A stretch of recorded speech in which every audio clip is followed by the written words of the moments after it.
bon matin les amis, bon samedi matin, j'espère que tout le monde va bien ce matin. Alors, ce matin, je suis très content, vraiment très béni ce matin de faire ce live. Premier live en 2024. J'étais dû, hein, aujourd'hui le 27 janvier. Alors, j'étais vraiment dû pour faire un live. Ce matin, je vais parler de trois malédictions à briser. Trois malédictions à briser. Alors, c'est un sujet qui est très intéressant, je pense. Et bon, ma prière, c'est que des gens là sont touchés par ce live et que des vies changent. C'est ça le but, hein, les amis. On n'est pas là pour juste parler. Nous sommes ici pour que des vies changent. Alors, avant de commencer, je vais rapidement prendre quelques secondes pour partager. Alors, si vous voulez aussi partager, ce serait bien aussi de partager ce live. Alors, nous allons prendre quelques secondes pour partager rapidement ce live avec des amis. Alors, prenons quelques secondes pour faire cela pour la gloire de notre Dieu.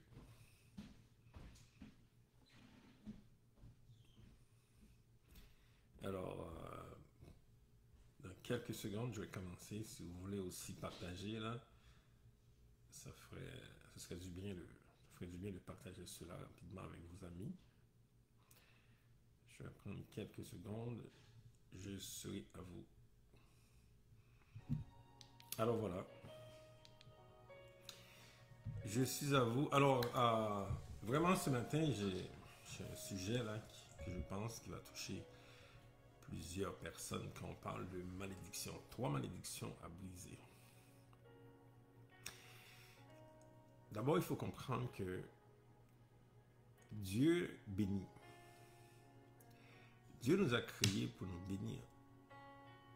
Dieu bénit. Dieu bénit la création. Il bénit ses créatures. C'est ça le but. Dieu ne nous a pas créés pour nous maudire. Pour ceux qui lisent la Bible, là, si vous allez dans Genèse, Dieu a fait la promesse à Abraham à travers lui qui va bénir toutes les familles de la terre. Et c'est une promesse que Dieu a répétée à Isaac et à Jacob également. La promesse de bénir toutes les familles de la terre. Et donc, aujourd'hui les amis, je vous annonce que Dieu veut vous bénir. C'est la promesse que Dieu a faite à Abraham, Isaac et Jacob de bénir toutes les familles de la terre. Et donc, quand on voit qu'il y a tellement de problèmes, quand on voit qu'il y a de problèmes sur la terre, il ne faut pas blâmer Dieu. Parce que je vois des personnes qui font ça, là, quand elles voient des situations qui ne fonctionnent pas, surtout quand on voit la guerre, quand on voit toutes sortes de choses dans le monde, on veut accuser Dieu, alors que Dieu, son intention, le plan de Dieu, c'est de bénir toutes les familles de la terre. C'est ça qu'il veut aujourd'hui pour toi qui me regarde. Il veut te bénir, il veut bénir ta famille. C'est comme ça que Dieu commence. Parce que Dieu a un projet. Quand on commence quelque chose, quelqu'un qui commence une famille aujourd'hui, là, ne commence pas avec l'intention de maudire. Si tu commences une famille, tu as une bonne intention, tu veux faire du bien. Pourquoi Dieu doit être différent de toi? Il t'a créé. Donc, Dieu veut faire du bien. Comme je l'ai dit là, c'est la promesse qu'il a faite à Abraham,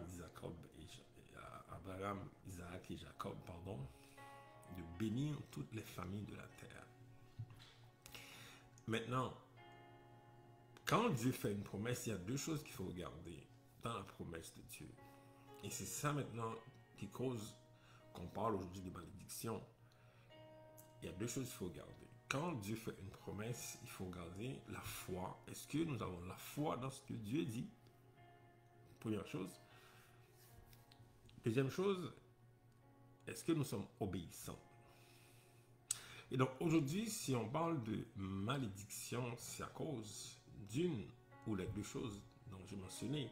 C'est à cause du manque de foi ou à cause de la désobéissance.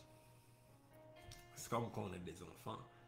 On veut bénir nos enfants, on veut faire du bien avec nos enfants. Mais si nos enfants ne nous écoutent pas, on leur parle, ils sont complètement têtus, ils ne nous écoutent pas. Bon, qu'est-ce qui va arriver? Il va y avoir des problèmes. Il faut vraiment prendre ça avec une compréhension très simple ce matin. Je ne suis pas en train de...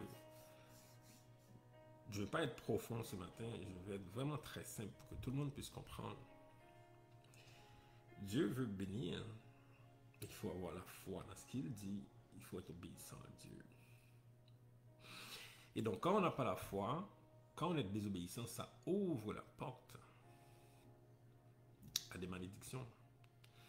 C'est pas Dieu n'est pas en train de créer la malédiction, là. Dieu a créé la vie, il a dit c'est comme ça qu'on doit faire, c'est comme ça qu'on doit faire. Mais là, nous, c'est quoi notre réaction par rapport à ça? Si on rejette Dieu, on rejette tout ce qu'il dit, on rejette, mais qu'est-ce qui va arriver? Il va y avoir des problèmes. Et non seulement il y a des gens qui ont été désobéissants à Dieu, ils ont aussi adoré de faux dieux. Et c'est ça maintenant qui cause qu'il y a autant de problèmes. Désobéissant à Dieu, on se tourne vers de faux dieux. Il y a des gens qui vont me dire, moi, je n'ai pas fait ça, mais tes parents, tes grands-parents, tu sais, les esprits, là, quand ça rentre dans une famille, ça ne sort pas comme ça, là, guys. Il y a des comportements qu'on voit aujourd'hui, même si on n'est pas responsable, on peut dire, ah, moi, j'ai pas fait ça, mais tes parents. Si tu montes là, tu montes, tu vas voir quelqu'un de ta famille a fait ça, a adoré le faux Dieu. Quelqu'un là était dans l'idolâtrie, des choses comme ça. Mais ça, quand on fait ça, ça ouvre la porte à la malédiction. Et aujourd'hui, si on parle de malédiction, c'est à cause de ces choses-là. À cause du manque de foi. À cause également la désobéissance. Mais Dieu est fidèle, c'est ça qu'on doit comprendre. Moi, j'aime ça. Dieu est fidèle, malgré la défaillance de l'humanité, malgré le manque de foi, la désobéissance, Dieu est fidèle à ce qu'il dit. C'est ça qui est puissant en Dieu. Dieu n'a pas une dépendance des humains. Sinon, si Dieu avait une dépendance de moi ou de toi, là, il ne ferait rien. Dieu garde toujours sa parole, te bénir. Et c'est la raison pour laquelle que Dieu a envoyé Jésus pour accomplir cette promesse de bénédiction. Une promesse de bénédiction de toutes les familles de la terre. Cette promesse qu'il a faite à Abraham, Isaac et Jacob, mais Dieu l'a accompli en Jésus-Christ, son Fils. Et Jésus, quand il est venu, il y a ce fameux verset de Jean 10, verset 10, que Jésus a dit qu'il est venu afin que ses brebis aient la vie et qu'elle l'ait en abondance. Donc Jésus, lui, il vient accomplir cette parole de Dieu, cette promesse que Dieu a faite à Abraham, Isaac et Jacob. Jésus l'a accompli lui-même en étant celui qui vient pour donner la vie et la vie abondante. Mais ça prend encore deux choses, voilà. Ça prend la foi et l'obéissance. Vous comprenez un peu là, vous comprenez un peu ce que je dis là, vous comprenez que toutes les promesses que Dieu dit, l'accomplissement, ça prend toujours deux choses. Est-ce qu'on a la foi en ça? Est-ce qu'on veut être obéissant?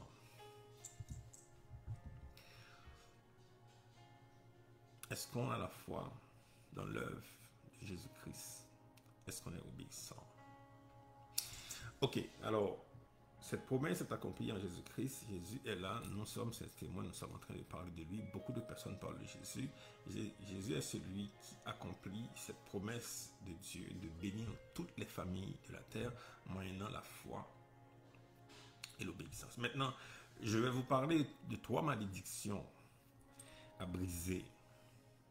3 malédictions à briser. Ce sont les principales malédictions. Les principales malédictions dans la vie. Si tu regardes dans la vie des gens, tu vas voir l'une ou les 3 même. Malédiction numéro 1 ce matin. C'est le mal de vivre. Il y a des gens qui vivent mal, qui vivent mal. Ils ont le mal de vivre dans l'âme. L'âme brisée, l'âme blessée. Il y a des gens là qui ont beaucoup d'argent mais qui vivent mal. Ils sentent qu'il y a un malaise, quelque chose quelque part là en eux qu'ils n'arrivent pas à expliquer. Des fois, ils font toutes sortes de choses. Des fois même, ils prennent la drogue, l'alcool. Des fois, il y a des gens qui tombent dans l'immoralité, dans la sexualité, toutes sortes de choses pour essayer de combler ce vide, ce mal n'arrive pas. C'est une malédiction ça, parce que tu devrais être béni. Maintenant, tu es en train de vivre une malédiction, même malgré tu as l'argent, malgré tu as toutes sortes de choses, mais tu vis mal. Et tu le sais. En toi, il y a une amertume. Tu le sais que tu vis mal. Tu sais que ça ne marche pas ton affaire là. Mais tu continues quand même parce que bon, tu ne veux pas chercher la vérité. Tu ne veux pas vraiment savoir pourquoi tu es comme ça, pourquoi tu vis comme ça. Il y a des gens qui ont des maladies inexplicables, là, comme si on ne sait pas pourquoi on est malade.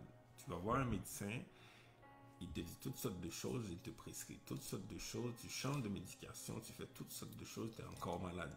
Ça, c'est une malédiction. Il y a des gens qui sont pauvres, c'est comme la pauvreté, là, c'est ça qui les définit de toutes les générations, ont toujours été pauvres. Ça, c'est une malédiction parce que Dieu ne nous a pas créés comme ça, les amis. Vous voyez un peu ce qui se passe ici, là. Ce que je dis, là, ça touche, je dirais, la plupart des gens. Ce mal de vivre. La pauvreté, c'est pas une question d'argent, hein. Ça, je peux en parler pendant longtemps aussi, là. Parce qu'il y a des gens qui n'ont pas d'argent qui vivent bien. Je parle de mal de vivre. Les gens qui vivent mal. Ça, c'est une malédiction. Première malédiction aujourd'hui, mal de vivre. Comment faire? Si tu sais aujourd'hui, là, tu le vois, tu vis mal. C'est toutes sortes de choses. Toutes sortes de choses. La drogue, le sexe, l'alcool. Tu voyages. Maintenant, voilà, on voyage en pensant que ça va nous aider, là. Les gens s'endettent davantage. Voyage. Tu passes une semaine dans le sud, tous ceux qui sont dans le nord, là. Même ceux aussi qui sont dans le sud, qui veulent venir dans le nord, c'est ça. Tu changes le mal de place. Un peu. Moi, j'ai connu les deux versions, là. Le nord et le sud. Tu changes le mal de place. La question ce matin, est-ce que tu as un mal de vivre? Ben, si tu as un mal de vivre, c'est une malédiction dans ta vie. Il faut que tu brises cette malédiction. Tu ne peux pas continuer comme ça, là. Pensant que le temps, les gens pensent que le temps va arranger les choses. Le temps n'arrange pas les choses. Au contraire, ça empire les choses parce que des fois, il peut y avoir des situations qui arrivent dans ta vie et puis tu as des réactions bizarres. Là, mais même si tu penses que tu as oublié, le temps n'a pas changé les choses. Le temps ne change pas les choses. Je te le dis aujourd'hui, ne pense pas au temps, ne te confie pas au temps. Le temps ne va pas t'aider là ce matin. Si tu as un mal de vivre, tu dois briser cette malédiction dans ta vie ce matin. Comment faire? D'abord, il faut que tu reconnaisses. Parce qu'il y a du monde ce matin là, qui va me dire, moi là, j'ai rien fait de mal. Tu le sais que tu vis mal. Donc, il faut que tu reconnaisses que tu vis mal, que tu as un mal en toi. Et quand tu as un mal en toi, tu fais du mal aussi. Et donc, tu as un mal, tu fais du mal, tu parles mal des personnes, tu détruis les gens, tu fais des choses bizarres, l'hypocrisie, la méchanceté, la trahison, tu participes dans ça, même si tu ne le fais pas directement, mais indirectement, tu participes là-dedans. Donc, tu fais du mal à quelqu'un, tu fais du mal à toi-même également. Et donc, il faut la repentance. Ça, c'est la première façon. Aujourd'hui, si tu as un mal de vivre, ben, tu dois te repentir. À qui? À Jésus-Christ, à celui qui pardonne, à celui qui a l'autorité de pardonner. C'est pas un psychologue ce matin qui va t'aider là. Un psychologue, il va te faire réaliser des choses. Ok, c'est bien, c'est pas mauvais. On peut tous aller voir un psychologue. Il va te faire réaliser, ok, tu dois changer ça. Mais un psychologue ne peut pas faire plus que ça, là. Ce mal en toi, ça prend la repentance à Jésus-Christ. Parce que tu as un mal. Donc, quand tu te repens à Jésus-Christ, demande pardon, Seigneur, ok, là je reconnais que mon affaire ne marche pas. Là. Je reconnais que mes enfants, quand je leur parle, j'ai de l'agressivité, je frappe mes enfants, je fais toutes sortes de choses. Je reconnais que c'est pas bien. Mon mari, quand je lui parle, là, je parle avec une grande agressivité. Ma femme, quand je lui parle, j'ai le goût de la frapper. Ça, c'est des choses qui ne sont pas correctes. Ça. Vous voyez un peu. Donc là, tu dois te repentir à Jésus. Dis, ok, moi, Seigneur, je te demande pardon. Je veux me repentir aujourd'hui du mal de vivre. Parce que je réalise que je contamine les gens qui sont autour de moi, ma famille, je contamine mes collègues de travail, mes amis, je contamine leur vie. Je veux vivre bien, je te repens devant le Seigneur. Et Jésus, si tu es sincère dans ton cœur, il va te pardonner. Il va enlever le mal. Il va t'enlever le mal, il va guérir aussi. Il y a un passage biblique dans Isaïe 53, le verset 5. La Bible le dit, par ses meurtrissures, nous sommes guéris. Donc, puisque Jésus a souffert pour toi à la croix, il a souffert, il a pris le mal, il a enlevé le mal. Il peut enlever le mal, il a enlevé le mal en moi. Moi, j'en avais. Je ne suis pas en train de vous parler de quelqu'un qui n'a pas d'expérience. Moi, j'ai vécu ces choses-là. Tout ce que je vais vous dire, la plupart des choses que je vais vous dire, je les ai vécues. Moi, je suis un témoin véridique. Je ne suis pas en train de raconter des choses bizarres, là, des choses que moi j'ai vécues. Alors, il enlève ce mal en toi. Tu vas voir que tu vas commencer à vivre bien. Tu vas voir que, ok, ce mal que tu avais, là, c'est parti. Cette rancune que tu avais contre ta belle-mère, là, ou contre ton beau-père, là, c'est parti, là. Les choses que tu avais contre les gens, là, c'est parti comme ça. Parce que Jésus a enlevé ce mal. C'est pas à cause d'eux, là. C'est pas à cause de quelqu'un, là. C'est toi-même qui devais aller devant Dieu. Tu demandes pardon, repentance, puis il arrive, il enlève ça. Voilà. Alors, on a vu la première malédiction, comment briser ça. That's it. Repentance, devant Jésus-Christ, tu y vas, cœur sincère, il vient, il te pardonne, il enlève ce mal par sa souffrance à la croix. Alléluia. Merci Jésus. Deuxième malédiction qu'il faut briser ce matin, c'est le manque de révélation de Jésus-Christ, ou bien le manque ou pas de révélation de Jésus-Christ. Et ça, je parle à des chrétiens, je parle aussi à des non-chrétiens. Le manque de révélation, ou bien ne pas avoir de révélation de Jésus-Christ. Il y a des chrétiens ce matin qui ne savent pas, ou bien qui n'ont pas la révélation que Jésus-Christ est Dieu. Quand Jésus, là, c'est comme un chef religieux ou bien un petit Jésus là, qui a une fléchette. C'est comme ça qu'ils pensent de Jésus. Ils sont religieux. Ils vont prendre un verset biblique, là, ils vont l'appliquer avec un cœur méchant. Ils vont juger les personnes. Ça, c'est la religion, ça. Il y a des chrétiens comme ça, là, qui sont religieux, qui vont prendre la Bible comme un livre, littéralement, qu'on va prendre comme ça, là. N'importe quel verset, on prend ce verset et puis, on juge les gens. Aucune révélation de quoi que ce soit. Alors que la Bible dit, Jésus lui-même a dit dans Jean 5, 39, les Écritures témoignent de moi. Et donc, quand tu lis la Bible, tu dois avoir une révélation de Jésus-Christ. Tu vas avoir un témoignage de Jésus-Christ. Tu peux être chrétien là, pendant des années. Mais si tu n'as pas la révélation de Jésus-Christ, c'est une malédiction. Il y a quelque chose qui te garde en captivité. Parce que quand tu lis la Bible, tu dois absolument avoir une révélation de Jésus-Christ quand tu lis ce livre-là. Parce que ce livre, du début à la fin, parle de Jésus. Donc, quand tu lis ce livre, tu n'as pas la révélation de Jésus-Christ. C'est une malédiction. Il y a quelque chose, il y a une captivité, il y a un esprit qui t'oppresse. C'est une malédiction aujourd'hui sur toi. De ne pas avoir la révélation de Jésus-Christ ce matin. Ça, c'est pour un chrétien, là.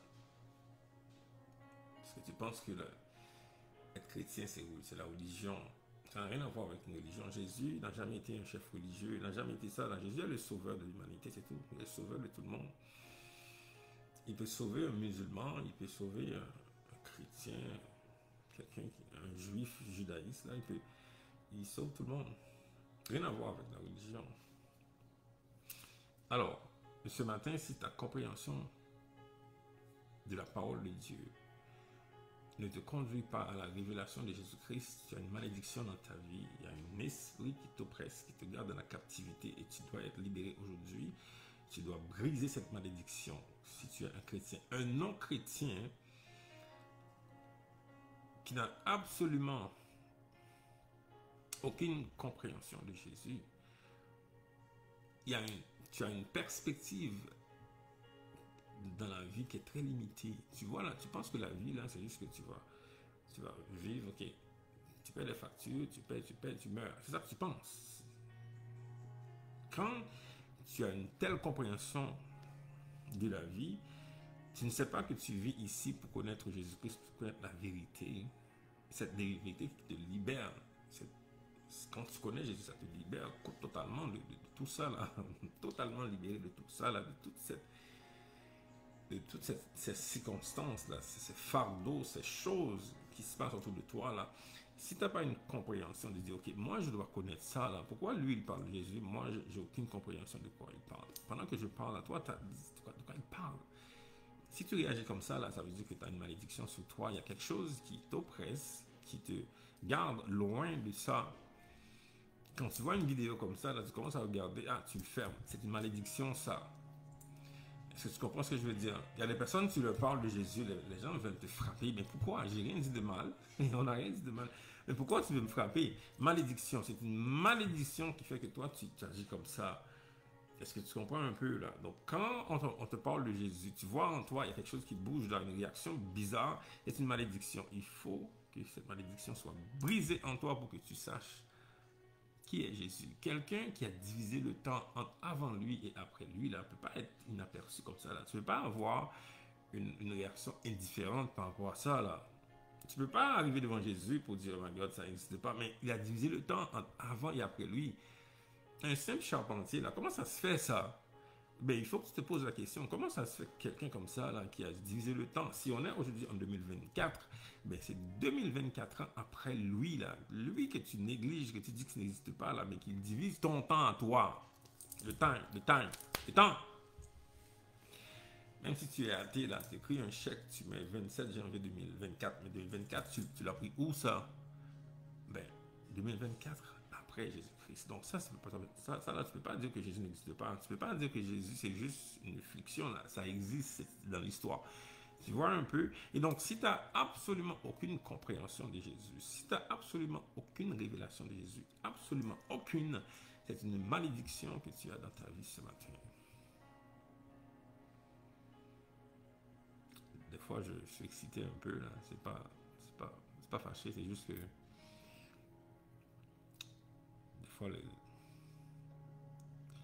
mon esprit, des fois, ne s'agite pas agité dans le sens négatif, mais dans la puissance de Dieu.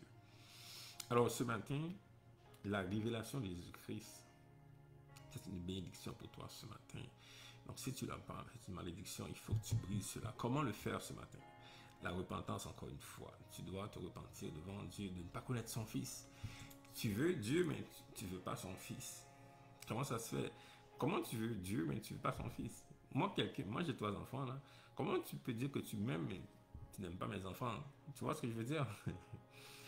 Tu veux Dieu, mais tu détestes Jésus. Tu n'aimes pas Jésus.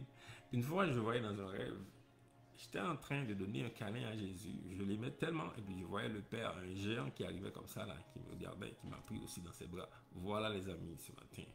Tu aimes Jésus, le Père arrive. Tu veux Dieu, mais tu dois aimer son Fils. Ce matin, tu dois demander pardon à Dieu de ne pas aimer son Fils. Ceux qui vont à l'église pour eux-mêmes, là, ils vont à l'église pour leur affaire, ils font de l'argent, ils veulent de l'argent. Ça, c'est pour eux. Ils n'ont jamais aimé Jésus, vraiment. Il y a des gens qui vont à l'église, qui n'ont jamais aimé Jésus. C'est pour toi, ce matin, que je parle, là. Tu vas à l'église pour tes affaires. Tu peux même être pasteur aussi, là. Peu importe c'est quoi, là. Tu peux te donner ton nom. Tu peux avoir n'importe quel titre ce matin, là. Mais tu ne connais pas Jésus, tu n'aimes pas Jésus. C'est une malédiction. Alors, demande pardon à Dieu ce matin de ne pas aimer son Fils. Celui qui est non chrétien, là, demande pardon à Dieu de ne pas avoir la compréhension là, de celui qui a divisé le temps entre avant et après lui. Demande pardon. tu demandes, Seigneur, mais donne-moi la révélation de Jésus-Christ. Qui est vraiment Jésus? Pourquoi il a dû souffrir à la croix? Pourquoi? Et tu vas voir la révélation. Moi, je l'ai eu, moi. Moi, je l'ai eu. Je suis un homme ordinaire comme tout le monde là, qui travaille, qui a une famille, qui fait toutes sortes de choses. Là. Mais avant, je n'avais pas cette révélation. J'étais triste, totalement stressé par la vie. J'avais peur de toutes sortes de choses. Là. Mais quand Jésus s'est révélé à moi, ça a totalement changé ma vie. Et c'est ça que je veux pour toi aujourd'hui. Donc la repentance à Dieu. Cœur sincère encore une fois. Et demande à Dieu de te révéler Jésus-Christ, son Fils. Troisième malédiction. Ah, on achève la troisième malédiction ce matin à briser. Troisième à briser. C'est la malédiction de ne pas accomplir sa mission.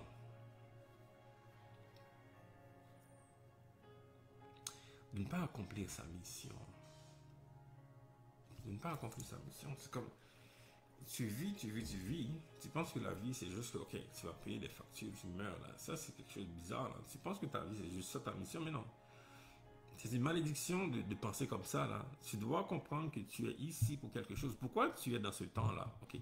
Pourquoi on vit en 2024? Tu aurais pu être né avant, right? Tu aurais pu être né en 1800, en 1700. Mais pourquoi c'est maintenant que tu es né? Mais tu es né pour quelque chose.